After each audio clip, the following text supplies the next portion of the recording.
Good morning. It is 2:30 in the morning, and I am doing something that I have experience in doing, but this time it's just a little bit different. So God called me to go on a 7-day dry fast. I've done plenty of fasts before. The Esther, Daniel, 24 hours, 5 days, 3 days, I've done it all. But I've never done anything more than 7 days, and the 5 days was enough. So I was called to record myself during this journey, and I am just trying to be obedient with it. So I pray that who all sees this receives whatever they need from it, either it's confirmation or a word, just what have you. I just hope that it blesses you all and God uses this video how He intends to. Right now I'm getting ready to just get into prayer and to truly declare this fast. That's how I like to start my fast. It's just truly getting in the presence of God and just praying and really inviting the Holy Spirit into my atmosphere, and to allow the Holy Spirit to dwell upon me and to truly get me in the mindset of fasting. Hi everyone, meet my husband, Tyrese. He also is on a fast. We are fasting for 2 different reasons, but God called us both to fast, and we are going to get ready to just kind of declare the fast and really go into prayer. Reese. Okay, come on. That cannot be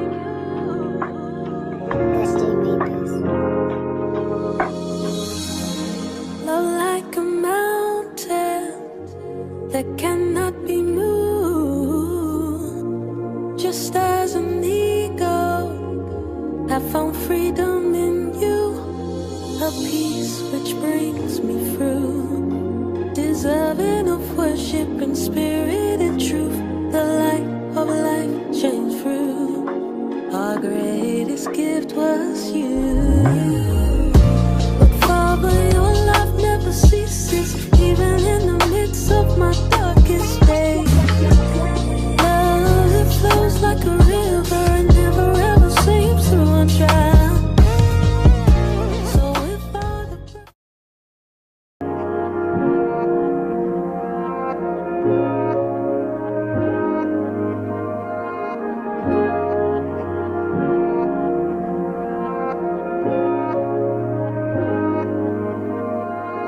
Stuck in ambition and I don't know what tomorrow holds, but I'ma jump right up in it, yeah. Geronimo, yeah, Geronimo.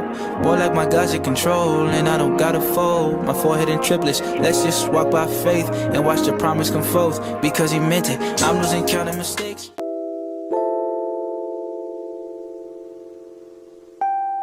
Now listen, daughter, pay attention, pray and listen, hear your father.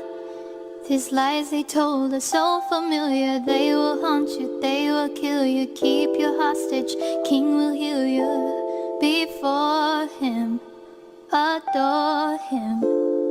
He will give you everything.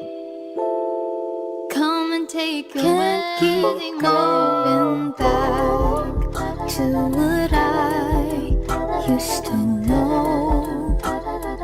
But please hold my hand as I go down this road. Can't keep going back to what I used to know. But please hold my hand as I go down this road. Can't keep going.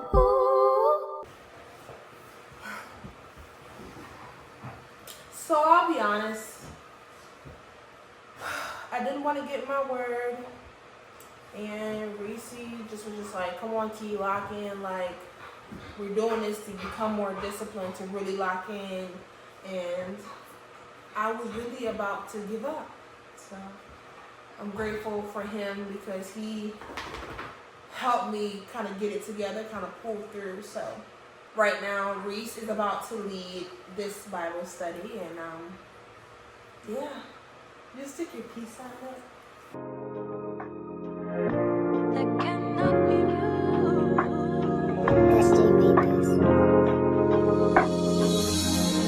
love like a mountain that cannot be moved. Just as an eagle, I found freedom in you, a peace which brings me through, deserving of worship in spirit and truth. The light of life shines through. Our greatest gift was you. But Father, your love never ceases, even in the midst of my darkest days. Love that flows like a river and never ever seems to run dry.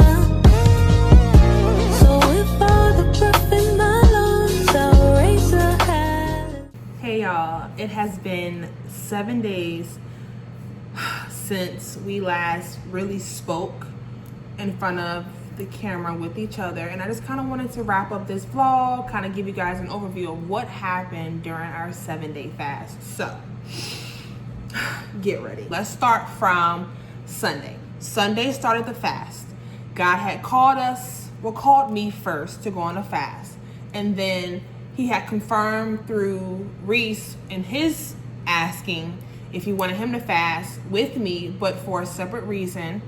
God answered, and so Reese also went on a 7-day fast.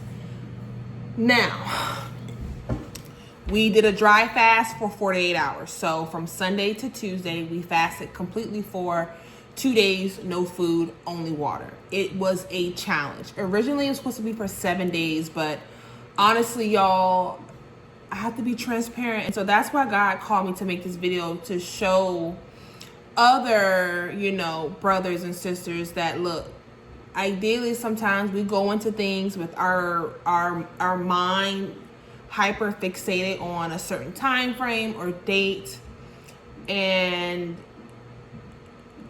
God just led me to understand that sometimes it's not about the time frame, it's truly about you being in the process, and how are you truly consecrating yourself. Like, what are you surrendering to him? It was just so much that God has led me to understand about the time frame of a fast. And I know that we all fast for different time frames, different reasonings according to God, but he just led me to understand that in the 7-day fast, 2 out of those days were going to be dry, because he knew kind of what was going on medically, and I'll leave it at that. So we did 2 days, no food, only water, and tea occasionally. 2 days were tough, okay? Now we're going to fast forward. Now we're at Wednesday to Friday. That is then now turned into a Daniel fast. Fruits, veggies, kind of only, no processed, no animals, just straight up fruits, veggies, and some grains. That was great. We were constantly we were in our word. I was writing in my journal, and I'll be honest with you, when I got to Wednesday night, Thursday, I kind of fell off. Wednesday night, we're going into a little bit of warfare. I have a little bit of trouble sleeping. The spirit of fear kind of came over me, and I kind of became fearful of going to sleep. My fiance had went to sleep way before me, which is honestly not normal. I'm mainly the one that goes to sleep first. So me staying up to about 1, 2, I was just like, okay, weird, and it was noted. Thursday comes, we didn't get into our word. I didn't write in my journal. That entire day, I kind of was just on my phone. My flesh had won that battle that day. We ended up calling the ambulance yesterday night for me. So, mind you, I prayed a little bit. I prayed. I didn't get into my word. I didn't write in my journal at all. My fiance comes home. We run to the store, we come back home, we turn on a new show called Forever on Netflix. It's really good. Y'all tune into that. So at about 9:30, 9:40ish, mind you, we have been sitting on the couch at this point for like 3 hours watching this show, because like each episode is like 30 to like 45 minutes. I feel a warm sensation come over my body. I now know it was a hot flash. Immediately, my heart rate increases. We're talking about 156 beats per. I mean, you would think I was doing a very intense workout, and I was just sitting on the couch. I go in the bathroom. I grab my blood pressure cuff. I immediately put it on. I take my blood pressure. My blood pressure was 189 over 188 over 99 over 123. It has never been that high. And if those who are in like the medical field, you know, that's stroke, that's so many things can happen with a blood pressure that high. So now I'm worrying. I tell Reese, I said, Reese, call 911. I feel extremely weird. I'm thinking I'm about to have a heart attack, stroke, or go on a cardiac arrest. I immediately think worst case scenario. But mind you, in the back of my mind, I'm hearing you're going into cardiac arrest. Now, that's never happened to me before, as far as thoughts of like you're going into cardiac arrest. So my first instinct, I'm like, you know, I'm trying to pray it away, but that spirit of fear is really coming over me, and I cannot shake it. Reese calls 911. They all come. They take my blood pressure and stuff like that. And so they ended up chalking it up to, you know, they said, Miss Craig, do you have anxiety? I do. I have anxiousness. Have I been diagnosed with anxiety? No. And because I am in counseling, I can't diagnose myself. But because I have the education, I know how to look out for the signs. So they also talked to me about just stress and things like that. However, in the moments of my heart rate racing and everything like that. So every like 5 minutes, I'm taking my blood pressure, and I see it decreasing, but it's the fact of, I think what really scared me was the fact we have been sitting on the couch for hours at this point, chilling. I'm on my phone, scrolling, watching a TV show. I'm getting hyped up. I'm really into it. And the fact that my heart rate shot up that fast and my blood pressure, now I'm a little worried. And so I later find out that was a trick of the enemy. So me and Reese, immediately after the firemen left and the EMS, we immediately get into prayer. He prays, I pray. I didn't record that because, y'all, was so much going on. Okay, now it's Friday. The day is going smoothly. I go back to my old job. You know, I'm talking to my old team lead. We really getting it in. She's telling me about her last 5 months, my last 5 months overall. Me and her go out to lunch. She takes me out to lunch. I leave lunch. I have brought Reese some lunch. I'm going to take her to his job. I get into I'm not going to say a car accident. I get into a fender bender. My brand new car that I just got a month ago gets sideswiped by this company's big truck. And is the damage severe? No. Is it minor? Absolutely. All they would probably have to do was just buff it out, give me a new paint, and kind of send me my way. There is no body damage. It's just scratches. It's just ugly. You know what I'm saying? And it's like you spend your hard money on a car. The last thing you want is for it to be scratched up looking a mess. So I get into an accident. Thankfully, the guys were amazing. The two guys that were in the truck, they were very cooperative. I was cooperative. In the beginning, I had an attitude. I got to be honest.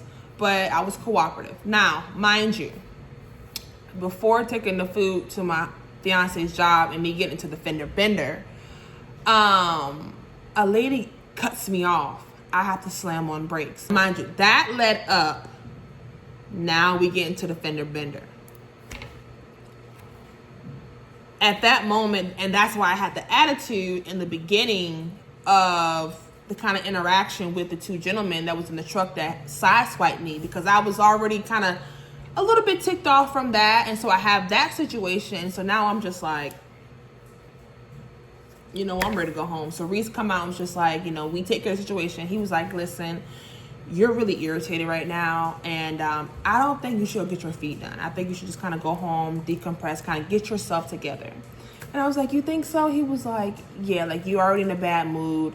This situation has happened. I'd rather for you to go home, get yourself together, and then come back out than to go out in public with that attitude. I could do nothing but respect it. But overall, at the end of the situation, the cops came, that got taken care of, and I ended up calming down. I was okay. I get into the car, I'm driving, I'm just talking to God. I'm just like, I don't know what's going on, but it's a lot. Now, mind you, in the beginning of the fast, I didn't receive no attacks. It didn't start until Thursday.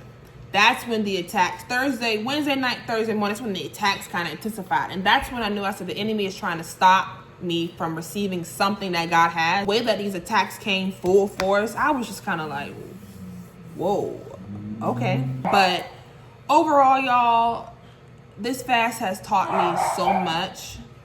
And I just appreciate God for being patient with me and being diligent with me and loving and merciful. Because even though it was supposed to be a 7-day dry fast, it turned into a 2-day dry fast and a 3-day Daniel fast. I'm grateful that he extended his hand and his mercy to even allow us to do that. Because God could have immediately said, you know what, nothing. But he was grateful enough to do that.